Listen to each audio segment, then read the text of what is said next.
Hello and welcome to the Irish NFL Show. My name is Shane Brennan and thank you very much for joining us. And as we are recording this, we are 1 week to the 2024 NFL Draft, where we are starting to get maybe a clearer picture as to what way our teams are going to go. And I'm delighted to have friend of the podcast and lead NFL analysis at PFF, Sam Monson, to join us to talk about how teams will approach this draft coming up next week. Sam, are we getting a clearer picture now as to what a few teams maybe are looking to do, or is it still maybe as unclear as it was back in February?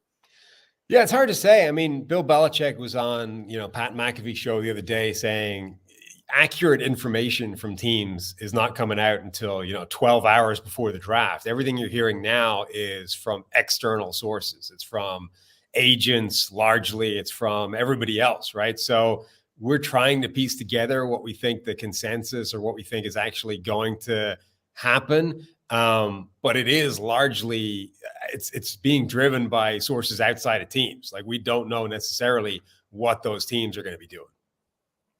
Well, I think there are certainly a lot of things that have been keeping us talking. I think mainly the position of quarterbacks like Jaden Daniels and Drake May, but we'll get onto that a little bit later, because the first thing I want to attack is the question around Michael Penix Jr., because I think he's an interesting situation as a quarterback, because they're not quite sure whether he'll go in the second round and the first round. There's a lot of teams that will be chasing for quarterbacks, particularly when we get to the middle of that first round.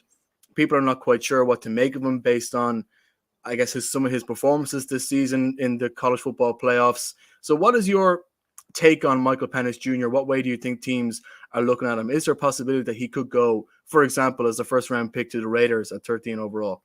Yeah, I think there definitely is. Like, he's a guy that the coaches love. All of the stuff of quarterback evaluation, that intangible thing is still important. Like, how a guy handles his teammates, how the guy just sort of handles everything is still an important element in all this. Washington just had like this whole group of prospects in at the same time, in large part to try and evaluate that. Like, what happens when we throw all these guys in the same environment at the same time? Who handles it the best? Who becomes the sort of leader of the room? All those kinds of things. So coaches love Michael Penix Jr. He sounds like somebody whose intangibles are off the charts. And there's a lot of good, the tangible stuff. Like, he's got a good arm. He's got impressive tape in his college career. He's got some really impressive production. But then you get this weird dynamic of his college football playoff performance, where up until that national championship game, we were talking about somebody whose stock is only going up. He's a first-round player. He may be going in the top half of the first round. That incredible game against Texas, where everything is good. And then you get the championship game where not just him, but the entirety of that Washington offense in particular was just destroyed by Michigan. And now the last thing we see from Penix is like this bad game overall. And it's a sort of question of, well, how much do you weigh that? Now he's a second-round prospect and he's, a consolation prize. But ultimately, if you look at that game and you say, Washington was just outgunned by Michigan, there's nothing they could have done. Everybody had a bad game. It wasn't Penix. If you want to sort of dismiss that, or at least minimize its impact, you end up doing a full circle and you end up back where everybody was before that game and saying, he's a first-round pick. He can go in the middle of the first round, the top half of the first round, and that puts him in the sights of teams like the Raiders or the Broncos or the Seahawks at 16 a little bit later on. I think there's absolutely a chance that one of those teams, one of those quarterback-needy teams, likes Michael Penix Jr. more than whatever alternative they have on the table at that point. And just, you mentioned there the situation in Washington where they brought those four quarterback prospects in on the one day. Did you find it peculiar that they brought all four of them in the one go instead of trying to analyze them one by one? And do you think that maybe they were just trying to test Jaden Daniels, who I think is maybe the presumptive number two, to see how he kind of deals with competition like that? Yeah, and it doesn't sound like it was just the quarterbacks. Albert Breer said they basically brought in everybody. I think he said they had 20 or 30 guys in on the same day, and the idea was to throw all of them into this environment together, which included a Topgolf trip apparently, and just sort of see like who is the alpha, which guy are they going to gravitate to, who becomes the leader in that environment where they're all kind of thrown in there together as equals. Somebody is going to become the leader of that group, and I think that's kind of what they were trying to evaluate. Now, I don't know how much weight you put in that. Like, if if the leader of that group becomes the guy that previously you had as QB4, are you taking him second now? Like, how do you, I don't understand how you sort of weigh those elements, but I think that's what they're trying to evaluate is let's throw all these guys into an environment with a bunch of other prospects and see which one becomes, the leader of that group, which guy do they gravitate to? Yeah, and I think we're going to, sticking on the question of Jayden Daniels, I mean, he's come into this as somebody whose stock has been steadily rising. I think throughout when we're coming into the scouting combine, it seems the talk around it was between him and Drake May for number 2, and that the Patriots would take whoever was left as number 3. I think Daniels has kind of taken up a step. He's had a pretty good season at LSU, but a lot of the talk about him and a lot of the warning shots about him is that I think there is a feeling that he is, am I right in saying he's 24 years old? He's a little bit older than some of the other quarterbacks he's playing against. He had one really good season at LSU. So, and if you were a cynic, you could say he was surrounded by a bunch of 18 and 19 and 20-year-olds that probably couldn't get to him in the way that the NFL can. So is there maybe a health warning to go with somebody like Jayden Daniels, who had one very good season, and it can show he has an extreme level of talent, but that maybe he isn't the guy to build your franchise on? Or is it worth the risk if you are the Washington Commanders or indeed the New England Patriots to say, this is the guy we're gonna build our franchise around? Yeah, I mean, I think the thing is, once you get beyond Caleb Williams at the top of this draft, every one of the prospects has something to be scared by. Drake May, all we're hearing this pre-draft process is everybody being concerned about all the layups that he misses and all the easy passes that he doesn't hit. JJ McCarthy, his problem is lack of sample size. Like, we haven't seen much from him because Michigan ran this offense where they were dominant. They were running the ball. They ran the ball 38 consecutive plays against Penn State. And didn't need McCarthy to put the ball in the air. Now, when he did, he tended to be pretty good, but we just haven't seen him carry an offense the way these other guys have. And then Jayden Daniels, as you said, number 1, it took him a long time to become this guy. Number 2, it only happened when he was suddenly throwing to a whole group of first-round receivers. And number 3, he has sort of some concerning elements to his game where, number 1, he exposes himself to a ton of hits that he can't take at the next level. Number 2, his sack rate is off the charts bad. He takes an absolute ton of sacks as a percentage of his dropbacks. It's a data point where almost all of the quarterbacks in the area that he's in that stat are bad players, right? The only guy that bucks that trend is Joe Burrow. So all of those things together, it's not that he can't be a good quarterback, but there are at least reasons to be scared of him at that position. But ultimately, if you're Washington, you've got to decide which thing scares you the least, like which guy or who offsets the scary things the best with the positives that they bring to the table. And each one of these guys brings something positive to the table. So I think that's the question that Washington is grappling with right now is, none of these guys are Caleb Williams. None of these guys are this clean prospect that doesn't have the flaws or the drawbacks. Each one of them's got something to be scared by, but each one of them has strengths that they're bringing to the table. And again, how do you weigh those negatives? How do you weigh those positives? And how do we settle on our guy? So Jayden Daniels does appear to be emerging as the most likely number 2 overall spot. But I do think that all 3 of those guys are live options. And just in terms of, I guess, what we're talking about, people whose stock have risen, I think JJ McCarthy, somebody who obviously came in, impressed a lot with the way he handled himself in Michigan season. Went on and won the national championship. You may explain there that there are question marks about the snaps he's taken, or we don't really know exactly what way he would fit into various NFL offenses. But I think explain why, after the end of the college football season, there was talk that maybe he was the end of a first round, start of a second round pick. His stock has steadily risen. That there's even talk that if he doesn't go in the top 3, somebody else may trade up with the Arizona Cardinals and take him as the 4th overall. I think for people who are maybe struggling to understand what the difference is, what he has done in the offseason to improve his standing amongst NFL coaches, that people are considering that he may be traded somewhere in the top 5. What is it that he's done specifically to impress people who might go for this kid? Yeah, I mean, there's a few things to unpack there. Number 1, the narrative on JJ McCarthy all the way through has been the NFL likes this guy more than the public does, or more than the sort of draft community, draft analysts do. And to an extent, I think some of this is just as information comes out and as people talk to NFL people, it's kind of bridging of those two things, closing the gap between where random people had JJ McCarthy and where the NFL appears to believe he belongs. Number two, there is this idea of, well, he hasn't played any additional football since the season, which is true, but NFL people are not watching college games necessarily, right? Most of the guys that are making these decisions, scouts might be, but coaches are not watching college football on a Saturday generally. They're certainly not watching it to the kind of degree that they're going to have to when they're evaluating which quarterback they're going to take in the draft. So some of this is just different people are now coming to this tape, right? It's not that he's doing anything different. It's just that the guys that we're talking about didn't see him do it back in December or whenever. So that's a part of it as well.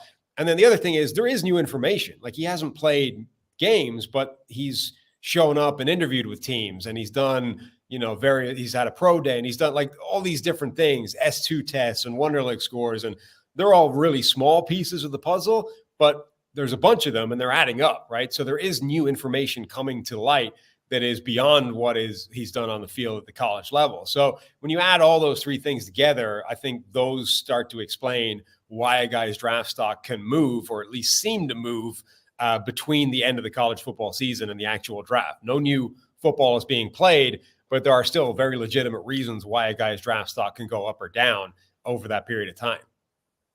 And just in terms of, I guess, a team, I think when Peter Schrager came out with his mock draft a couple of weeks ago, one of the big talking points that he had, the Giants moving up to 4 to pick JJ McCarthy. I think because the New York Giants are sitting in that 6th spot, they have a quarterback, but they may need a quarterback.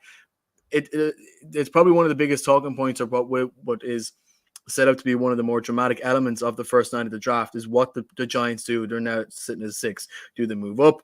Do they try to trade down to, I guess, bolster their options? Do they go for a new quarterback? What is your sense sitting here as to what the Giants do? Because they're in a kind of a tricky situation where, especially considering the media market and the pressure that Joe Shane is under, and the pressure that Daniel Jones is under to live up to his contract, even though he's been injured and all the rest. What do you think the Giants will do, and what are their best options now that they're sitting here at the 6th overall pick? Yeah, I think the Giants are one of the real pivot points of this draft. I don't know that people have a good handle on what they're going to do. You could draft a wide receiver at 6. You could draft an offensive lineman at 6. That offensive line is still bad, even though they've added some players to it.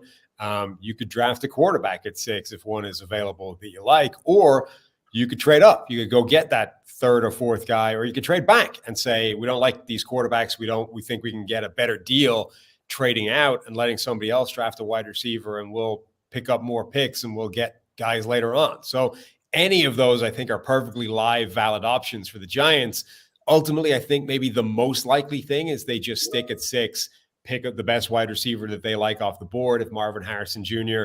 was already gone, then they pick their favorite between Malik Neighbors or Rome Odunze. I don't feel like they have the runway to just start all over again at quarterback. I think they've kind of tied themselves to Daniel Jones. So if that's the case, their best option is we'll take the guy that we think gives Daniel Jones the best chance of succeeding this year. And I think that's probably wide receiver. And you mentioned there about the pressure to pick receivers, to pick weapons that could help a quarterback already at a team to succeed. I think that what makes the Arizona Cardinals particularly interesting, because they're sitting at the 4th spot. They don't need a quarterback. They could very easily pick the wide receiver they want the most. But at the same time, they could trade out and move down, and we're not quite sure what they could possibly do with their picks. Do you think there is a pressure in Arizona for the team to pick an offensive weapon so they can support the system they have going now and Kyler Murray moving forward? Or do you think that they have enough wiggle room that if they got a good enough deal from, let's say, in Minnesota, that they could trade out of that spot? Yeah, I mean, I think they need to add offensive weaponry, but that doesn't necessarily mean they need to do it at number 4 overall. So the debate is always, Marvin Harrison Jr. is seen as the best wide receiver prospect to come along for a number of years, right? How far back you want to go is debatable. Is it just as far back as Jamar Chase? Is he as good as prospect as we've seen since Calvin Johnson? I mean, that takes you all the way back to 2007 if you want to go that far. So that is definitively generational if he's that good. So if he is that good, can you pass on somebody like that at number 4 overall And if so, what would it take to make you do that, right? And that's always the balancing act with these draft decisions. If a trade is on the table, Minnesota wants to be the team to come up. They're offering 11, they're offering 23, and maybe some other stuff as well. Is that worth the quote unquote certainty that Marvin Harrison Jr. is going to be an absolute superstar receiver, right? And the sort of how good he is as a prospect, really what's changing there is the certainty. Like, you are more sure that he's going to be amazing than you are most number one wide receivers in every given year. But it's still a question mark. It's still a gamble, right? There's still a chance that everybody is wrong about Marvin Harrison. He's not actually that good, or he's just a good receiver, not a great one. Like Corey Davis went, number 4 overall, I think, a few years ago. And he was supposed to be a genuinely spectacular prospect. And he's been a solid NFL receiver, but certainly not like a game-changing, offense-defining guy. So there's always the chance that we're wrong on this. And if that's the case, you are better trading down and taking multiple picks and rolling the dice multiple times, because the chances are the composite of that group is going to end up better than a Corey Davis or whatever. So, like, that's the debate that Arizona has to have, is how sure are we that this guy is that amazing? What's the offer on the table? And if we trade back, what are the chances that either the receiver we get at the bottom of the first round, or a 23 overall or whatever, or maybe we draft a couple of them, what are the chances that is going to end up better than Marvin Harrison Jr.? Ultimately, I think, if Minnesota is the team offering, or if Denver is the team offering, you can get a trade offer that would be very difficult to turn down. But ultimately, because wide receiver is one of their biggest needs, Marvin Harrison Jr. would be a very difficult player to pass on, because he's that spectacular, particularly if you're trading down to a spot that is going to take you beyond Malik Neighbors and Rome Odunze. I think this wide receiver class is like 3 deep as the top 3. I think any of those 3 would be the number 1 wide receiver in most years. But then I think there is a gap to whoever wide receiver 4 is, depending on your rankings. So if their trade offer is going to take them beyond where those top 3 guys are going to go, that might be the deal breaker for them, where, if they were trading back and they were still pretty confident they could select one of those 3, they might do it. But if they're trading beyond that spot, they might say, we're better off just taking Marvin Harrison. And just in terms of defensive players, I mean, again, not every team is in a sort of dire need to either get weapons or get a quarterback. There are teams, I think, in one of the latest PFF mock drafts that came out on April 1st, the market implied one, you have Dallas Turner going to the Atlanta Falcons at the 8th overall. I think what sometimes is missing in coverage of the draft is that a lot of teams in their war room obviously have these defensive players and defensive holes that they need to fill in. And if a player that they like in particular maybe goes to somebody else in a position where they are not expecting, that completely changes their plan for the night. So in terms of what we're trying to look out for on particularly the first night of the draft on defensive side of things, who would be the key players that if they go to certain teams might change the way other franchises look at their draft? Yeah, I mean, it's really when the first defender is going to start to come off the board. Like, we might see a top 10 that only features 1 defensive player, which would be pretty much unprecedented. Generally speaking, Dallas Turner is seen as that guy. Like, him to Atlanta is one of the most sort of popular, common draft picks to team fits right now. But if Dallas Turner doesn't go to Atlanta, if Atlanta goes in a different direction, whether that's a different edge rusher, whether that's Jared Verse, or whether that's Laiatu Latu, or if they go for a different position, Atlanta could still go cornerback. Atlanta could still go defensive tackle. Byron Murphy from Texas is a guy that has been talked about at that spot recently by a couple of other people. So Atlanta is definitely a pivot point when it comes to defensive players, because we expect the Falcons to be the first team that takes a defender in this draft. I think those are the names generally that are the ones to watch out for those first players. And then the cornerback group, generally, it's like, I think there's a debate as to who is the top corner on the board. And that will be different depending on what scheme teams are playing. Like, teams are not going to have the same cornerback rankings, because not every one of these guys plays in every single scheme. So whether it's Alabama's Terrion Arnold, Toledo's Quinyon Mitchell, Cooper DeJean from Iowa is Trevor Sikkema, the PFF lead draft analyst. He's his top corner. I think those guys are probably the top 3 for most teams, but even guys like Kool-Aid McKinstry, Nate Wiggins from Clemson. I think you could make a case for 5 different corners maybe being as the top guy. And just in terms of, I guess, of what teams may decide to shock us in trades on the night. I mean, last year we saw the Houston Texans make trades in a certain way that they could have both the 2nd and 3rd overall pick. And as a franchise, they are very much on the up now. They've given themselves the impetus to be one of the stronger teams in the next couple of years. Do you have a sense that maybe there is a team that could be looking to make a similar aggressive type move? Because we've seen a lot of times where teams would maybe have good draft capital but want to trade back to sort of get more picks in lower rounds or further back. Is there anybody looking to maybe try to get a jump up for maybe two picks within the first round or get higher, and you think that they are the kind of club who could really try to push to get as many stars in the roster as possible? I think there's always a question of a team jumping back into the first round for a quarterback. You know, Will Levis went last year at the top of the 2nd round, but the Titans were trying to jump into the first round for a while to get him once he started to slide. Whether or not one of those QBs at the front starts to slide, like JJ McCarthy doesn't go 4 overall and he actually starts to slide a bit, or whether it's a team trying to jump back in for Michael Penix Jr. or Bo Nix or one of those guys, that'll be an interesting thing to monitor, whether one of those teams jumps back into the first for that guy. But then you've also got Buffalo put themselves in this position where they traded away Stephon Diggs. They have a terrible looking wide receiver room on paper right now. And maybe the Bills would get aggressive and go after one of those big 3 receivers that we talked about earlier and make this sort of Julio Jones style jump from 28 overall to try and get into the top 10 to snag the last of the 3, right? If Rome Odunze is there at 9, the Bills could package a huge haul to go up to 9 with the Chicago Bears and get Rome Odunze. The Chiefs, I think, are also a live option for that kind of trade. And whether it's Odunze, whether it's Neighbors, whether it's Brock Bowers at tight end, the Chiefs have shown that they will get aggressive in the past and go and get a guy and jump a reasonable distance to do it if they think that guy is special enough. I mean, obviously, that's how they got Patrick Mahomes in the first place, was a pretty significant jump in the first round to go and get him, even though they had a quarterback in Alex Smith at the time. So I think the Bills and the Chiefs late in that first round are definitely teams that could make a really aggressive move and go and get a guy. And one final question before I let you go, and I think I'm kind of curious. This is obviously the first draft that the New England Patriots are going in post Bill Belichick. They have a history of sort of trading down, and even Gerard Mayo mentioned that the blueprint to success in past New England teams has been to trade down and to sort of have more picks, sort of quantity over quality in picks, and bring players in and try to coach them up.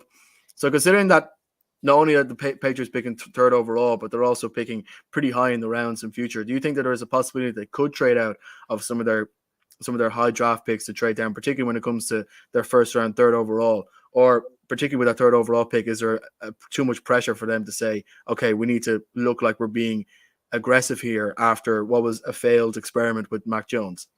It's definitely possible. I think one of the big variables that we don't really know all the time is what the owner thinks, right? And obviously Robert Kraft there's an interesting dynamic there now, right? Where the Belichick relationship soured at the end. They obviously already moved on from Tom Brady. Post Belichick, Tom Brady wins the Super Bowl. Belichick's coaching career after that was a disaster. And now you have this sort of weird dynamic in New England where it's the blame game, right? And Robert Kraft, or the Krafts generally, have sort of tried to put all the blame on Bill Belichick. And whether it's been more subtle, it's been behind the scenes, it's not been overt, but they've kind of said it's his fault, right? We wanted to keep Tom Brady. Like we wanted to keep the band together, and ultimately it all fell apart, and it's Belichick's fault. So now the question is, well, does Kraft is the thing that he wants? Like, I need my new Tom Brady. I want the next guy. I want the quarterback. I'm not waiting around for this slow rebuild. Like, I want the answer now. Or are they able to sell Robert Kraft, and with a new regime in place, are they able to say, look, we don't think the 3rd quarterback in this draft is going to be that guy. Somebody else is willing to give us a crazy trade. We're going to trade back. We're going to stockpile picks. We're going to get multiple impact players right away. And next year we'll find the answer, or we'll make it work with a veteran stopgap, or whatever that looks like. I think they can sell that. I think there's a good argument. But it also comes down to what their evaluation on those quarterbacks is, right? If they, and also what Washington is going to do. Like if they knew, sometimes you get a draft, right, where we know the first 2 picks. If we knew that Washington was going to pick Drake May, and then you knew you were working with Jaden Daniels as the 3rd guy, you might have a better idea. But they're probably waiting. Number one, we have to wait and figure out where Washington is going to go to see who the QB is that we have the choice with. But then you have the thing is, what is our evaluation of that guy? Because they might think that this quarterback draft is 2 names strong, right? And once you get beyond those first 2, the 3rd guy is not going to get it done. Or they might think it's 4 names deep, and whoever we get at 3, we're fine because we think that that guy is going to be a franchise quarterback. So these are all the variables that we just don't have any idea from the outside. But I think you can definitely make an argument that the best thing the Patriots can do is, take an offer that's on the table. If it's a team like Minnesota, Denver, like what they would have to give up to get from 11 or 12 up to number 3 is a huge draft haul. I mean, the 49ers sort of set the precedent a few years ago. They traded essentially 3 first-round picks to go from 12 to 3, which is the exact spot, Denver's in right now. So that's the price, that's what it can be. And if it's Minnesota, you're talking about number 11 overall, number 23 overall, and probably next year's first maybe, or next year's second on top of that. You can do a lot of good with that, right? And you can come back, and even if all you're doing with it is putting yourself in a position next year to be able to do the same thing, right? And trade up and get next year's quarterback, but you have better players now surrounding that guy. It's definitely an argument that makes sense. So I don't know that they'll do it, but I think you can definitely rationalize that and say that's the best thing we can do right now. All right, it's very interesting. I'm really looking forward to seeing what way this draft pans out. Sam Monson, thank you very much for taking the time out to lend your analysis to us today.